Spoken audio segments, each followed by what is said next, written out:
This is the Lone Crater YouTube. We hope this video helps. You start by unlocking the phone and opening settings. This is where the change lives. You need owner or device admin privileges, so make sure you're signed into that account. Once done, check Android version in About Phone so you follow the right menu labels. Now go to Display or Lock Screen settings. I'll guide you using common labels.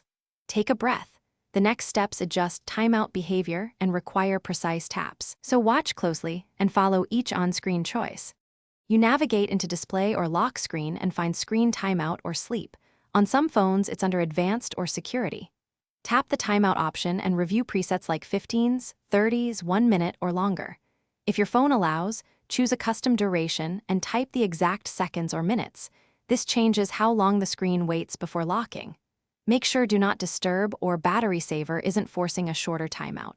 Once selected, the change applies immediately. You now lock the phone and watch the timeout to confirm the new setting works. This test proves the change. If the lock time reverts or doesn't apply, check Device Admin Apps and Corporate Policies. They can override user choices. If nothing else, restart the phone and on Android, clear the Settings app cache to remove stuck configuration. If issues persist, contact your admin. Otherwise, you're done and the lock screen time should remain as you set it. Thanks for watching. Consider subscribing if we helped you.